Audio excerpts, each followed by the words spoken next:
Right, we're now joined in studio by Rehad Desai, who has not only documented the Marikana massacre, but the events leading up to it. He was on the ground. He's the filmmaker responsible for Miners Shot Down, that won an international Emmy.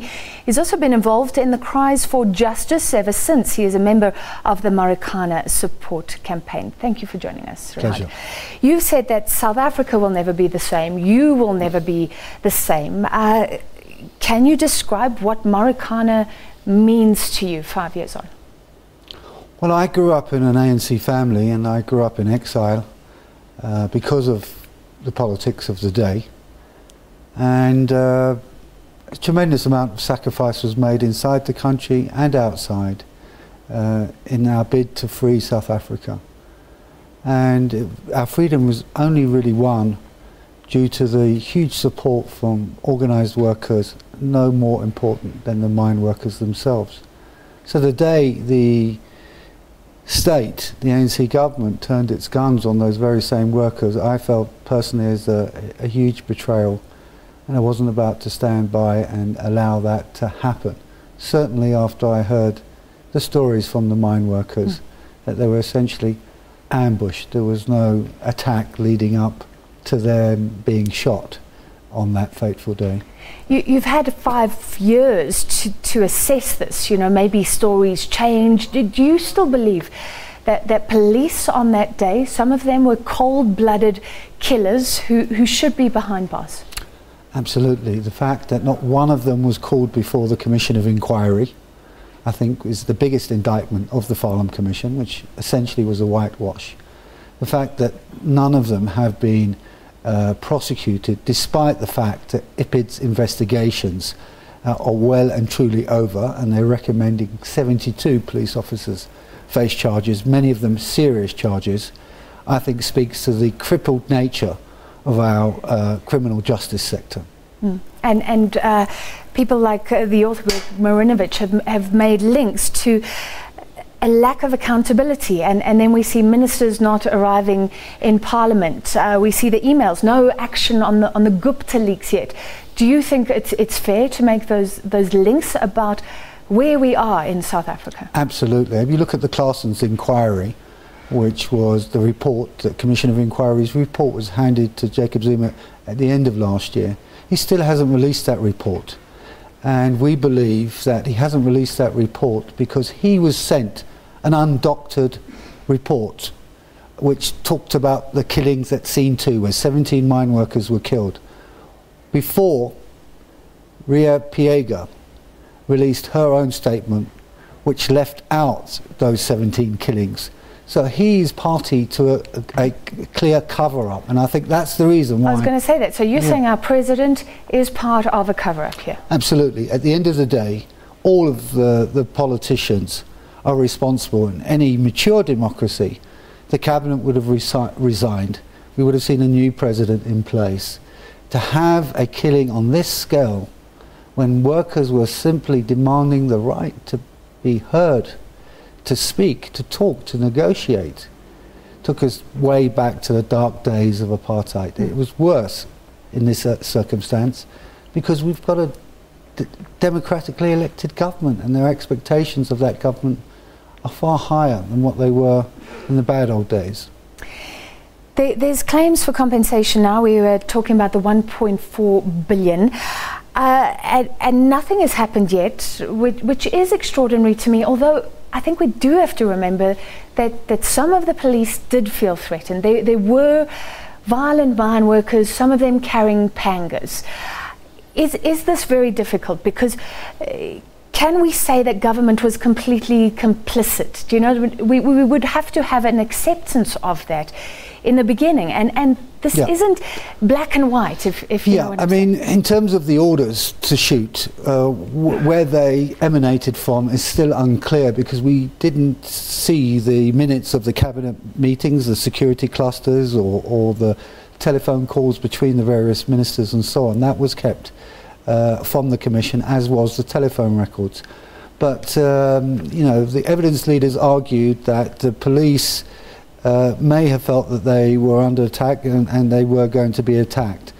But at the end of the day, the violence that was used against them, thousands of rounds of ammunition, live ammunition from machine guns which tore bodies apart, was completely disproportionate to the situation at hand.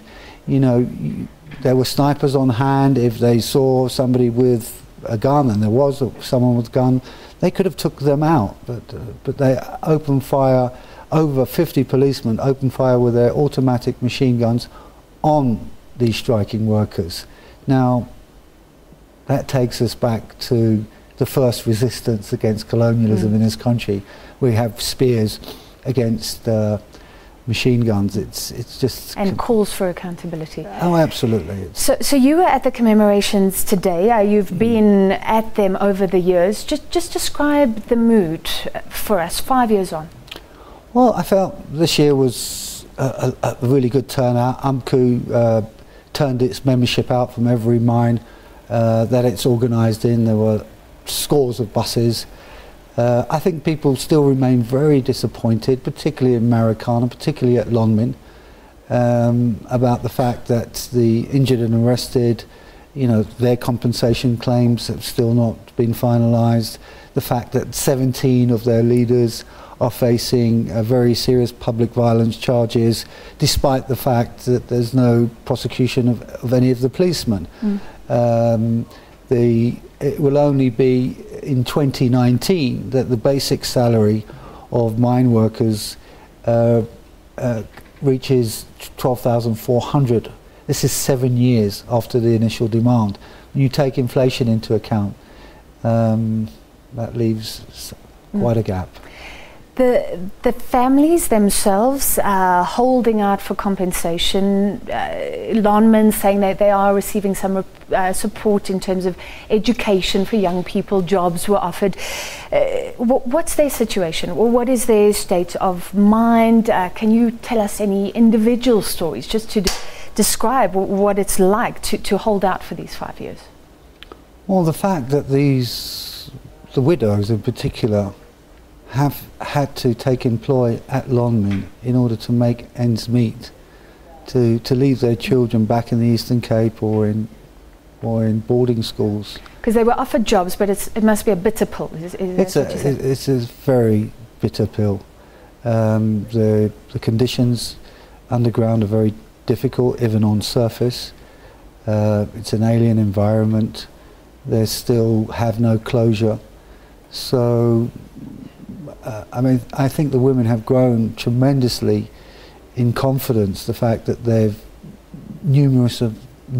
many among their number are now willing to speak publicly in front of hundreds, thousands of people about their plight. They've become warriors. They've taken the place of their husbands, and for that it's very heartening.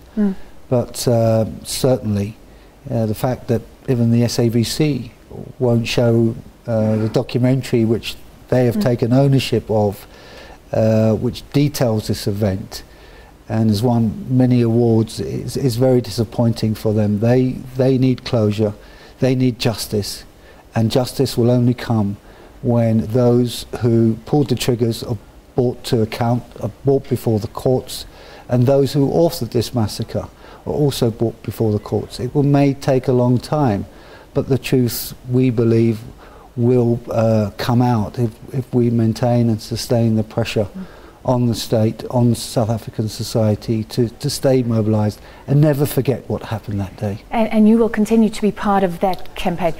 Until my dying day, I will continue to stay beside these widows, beside the injured and arrested, and beside those who face charges now. Good to hear. In finality, this is becoming a political issue. You know, everybody wants to wade in. So today we saw the EFF, we saw DA leaders there. Apparently, Winnie Madikizela Mandela turned away. Can you confirm that for us, and why? We saw a reaction like that. Yeah, I mean, it was disturbing for a number of people, that the fact that she was turned away. But when you look at her specific role in this instance, and the fact that she's stayed loyal to the ANC despite her criticisms, despite what's going on with President Zuma and the Guptas and so on, and more importantly that she's tried to broker this apology for Cyril Ramaphosa. I think that's been the worst thing for the community in Marikana and the mine workers themselves. So I completely understand their disappointment with her and their position towards her today. All right, a very interesting development. Thank you so much for being with us to remember. That was filmmaker and member of the Marikana Support Campaign, Rehad Desai.